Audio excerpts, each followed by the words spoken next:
자, 지금 우리가 레이아웃을 상속해서 리니어 레이아웃을 상속해서 새로운 레이아웃을 만드는 과정을 하고 있고요. 자, 우리 레이아웃 같은 경우에는 XML 파일 하나와 소스 파일 하나로 구성이 되니까 이렇게 구분을 해놨고, 자, 이제 그 안에 텍스트 뷰에다가 값을 설정하는 함수를 지금 만들어주고 있습니다. 자, string name이라고 해서 파라미터를 하나 전달하면, 자, 텍스트 뷰 첫 번째 텍스트 뷰에다가 set text라고 해서 이 이름을 설정할 수 있게 메소드를 하나 만들어줬고요. 그 다음에 set, 자, 전화번호가 되겠죠. 모바일이라고 해서, 자, 전화번호가 글자로 전달되면 텍스트뷰 2.setText라고 해서 그거를 설정하도록 함수를 만들어 줍니다.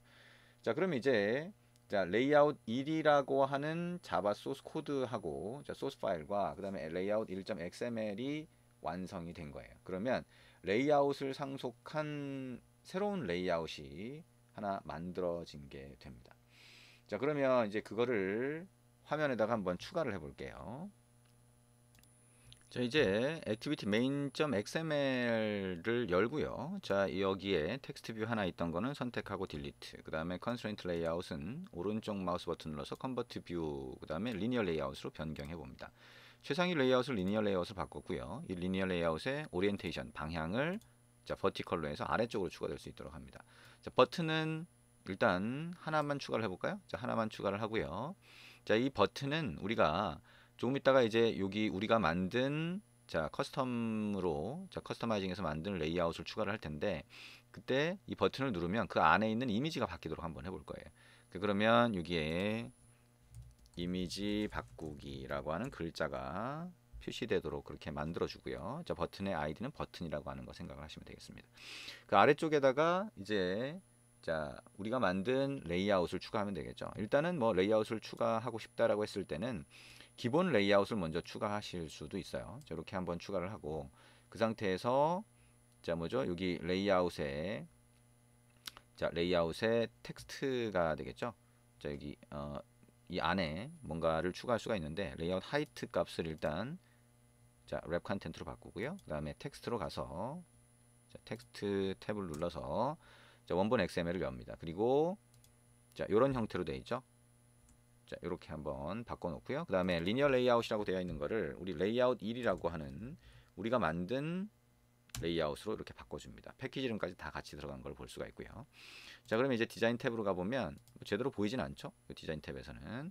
그리고 이제 그 안에 데이터가 아직 설정이 안 됐기 때문에 정상적으로 이제 보이지는 않습니다. 그러면 이 소스 코드에서 자, 요 레이아웃에다가 자, 우리 그 글자도 넣고 이미지도 설정하는 작업을 한번 해볼 거예요. 자, 안드로이드 땡땡 id라고 하고요. add plus id 슬래시 레이아웃 1 이렇게 id를 붙이고요. 메인 액티비티 쪽으로 가서 지금 우리가 자, 넣은 레이아웃 2를 찾아볼 수가 있겠죠. 그러면 레이아웃 1 타입의 레이아웃 1이라고 하는 변수를 만들고요. 변수 선언을 하고 여기서 레이아웃 1이라고 하는 변수에다가 find view by id r.id.layout 1 이렇게 해서 자, 레이아웃 1 객체를 찾아서 할당을 합니다. 그리고 레이아웃 1.set image라고 하면 set image라고 하면 여기 r.drawable.ic launcher라고 하는 거 설정할 수 있죠. 그죠? 자, IC 런처. 자, 요거를 포그라운드, 백그라운드 이렇게 있죠? 자, 아무거나 일단 한번 넣어 봅니다.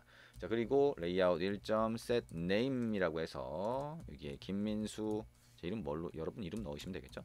자, 레이아웃 1.set mobile이라고 해서 전화번호 010. 뭐 여러분 전화번호를 넣어도 상관이 없을 겁니다.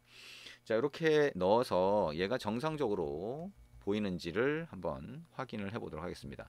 에뮬레이터 쪽으로 먼저 실행해서 얘가 뭔가 보이나 이걸 한번 보면 되겠죠. 우리가 버튼을 상속해서 우리만의 버튼을 만들었던 것처럼 여기도 보면 요런 모양의 아이콘이네요. 이렇게 있고 그 다음에 김민수 이렇게 보이는 걸 볼 수가 있습니다. 다시 말하면 요 부분이 우리가 만든 레이아웃 1이라고 하는 게 차지하는 영역이 되겠죠. 자, 이렇게 보이는 거고요. 여기서 이제 좀 더 나아가면 자, 이미지 바꾸기 버튼을 눌렀을 때 이미지를 한번 바꿔보자는 거예요. 자, 이미지를 새로운 걸로 한번 바꿔보자. 자, 이미지를 바꾸려면 이미지가 더 있어야 되겠죠. 그래서 이미지를 우리 책에서 제공하는 이미지 또는 아니면 여러분이 뭐 아이콘 같은 거 공짜로 제공하는 사이트들이 굉장히 많이 있거든요. 근데 거기서 아이콘을 받아서 RES 드로블 폴더 밑에 이렇게 갖다 놓으면 됩니다. 일단 우리는 이제 프로파일 1, 프로파일 2라고 하는 두 개의 이미지. 자, 하나 눌러보면, 자, 1이 이렇게 있고요. 그 다음에 2 이렇게 있습니다. 두 개의 이미지 중에 뭐 뭘 사용하든 상관이 없고요. 일단 버튼을 클릭했을 때 프로파일 1로 한번 바꿔보도록 만들어 볼게요. 자, 그러면 자, 버튼이니까 버튼 이라고 하고요. find view by id r.id. 버튼 이렇게 되겠죠. 그 다음에 버튼 점 set on click listener, new on click listener.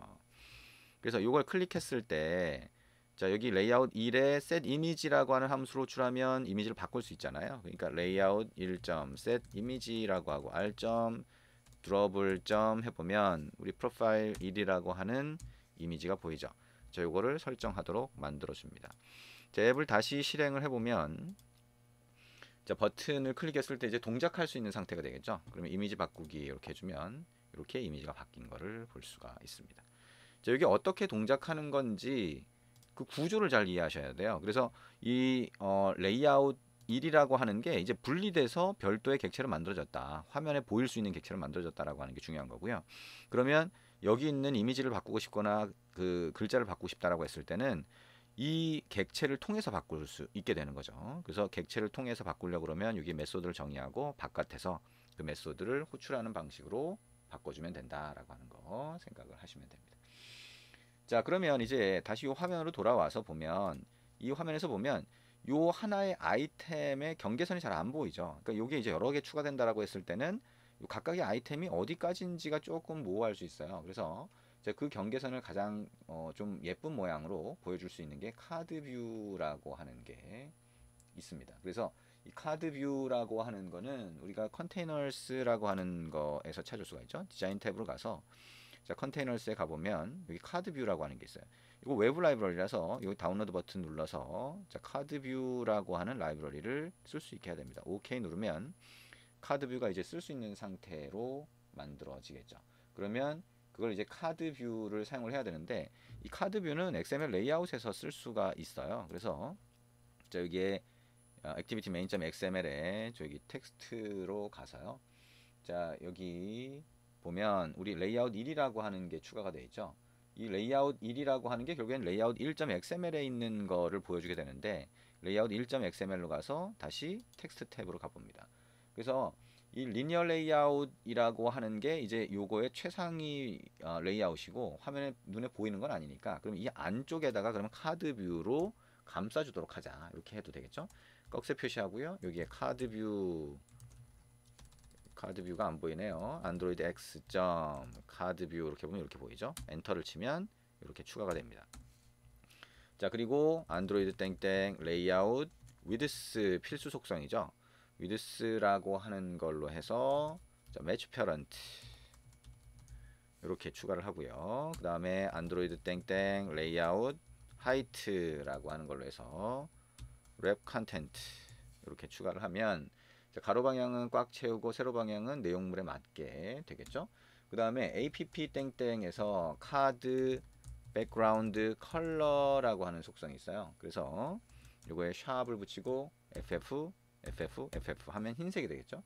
자, 흰색으로 한번 설정하고요. app 땡땡 카드 코너 레디어스라고 하는 게 있습니다. 이거를 10dp로 하면 자, 코너 대충 말만 봐도 알겠죠? 예, 모서리가 될 거고요. 카드 엘리베이션이라고 하는 거를 5dp 정도 줘보도록 하겠습니다. app라고 하고 그다음에 카드 use compat 패딩이라고 하면 패딩 속성이 되겠죠? true 이렇게 해봅니다. 자, 이렇게 하면 end 태그 끝 태그가 이렇게 떨어지는데 이거를 end 태그를 잘라서 이 부분 전체를 감싸도록 자, 여기다가 갖다 놓고요. 이 안쪽에 있는 거는 잘 구분해서 보기 쉽도록 들여쓰기 이렇게 선택해서 들여쓰기 합니다. 자, 그러면 이 안쪽에 있는 것들이 구분이 되겠죠. 자, 이렇게 다시 말하면 카드 뷰라고 하는 걸로 우리가 감싸줬다라고 하는 거예요. 그래서 이렇게 감싸준 다음에 다시 한번 실행을 해봅니다. 그래서 모양이 조금 달라졌는지 보도록 할게요. 자, 우리가 자 카드 뷰로 감싸진 것밖에 없죠. 그래서 여기 보면 이런 모양으로 보이는 것을 알 수가 있습니다. 이렇게 했더니 글자하고 얘가 이렇게 뚝 떠 있는 거를 볼 수가 있죠. 요거는 우리가 이쪽으로 보이도록 조금씩 조정을 할 필요가 있겠네요. 자, 어쨌든 자 이렇게 카드 뷰라고 하는 걸로 주변을 감쌀 수 있다. 그 안에 레이아웃은 우리가 다시 조정해서 여러분이 잘 보일 수 있도록 만들어 주시면 될 것 같습니다. 자, 이렇게 해서 우리 레이아웃을 상속해서 새로 만든 다음에 화면에 추가하는 것까지 같이 한번 봤습니다. 이제 이거까지 했다라고 하면 이제 리사이클러 뷰라고 하는 걸 이용해서 리스트를 만들 준비가 된 겁니다.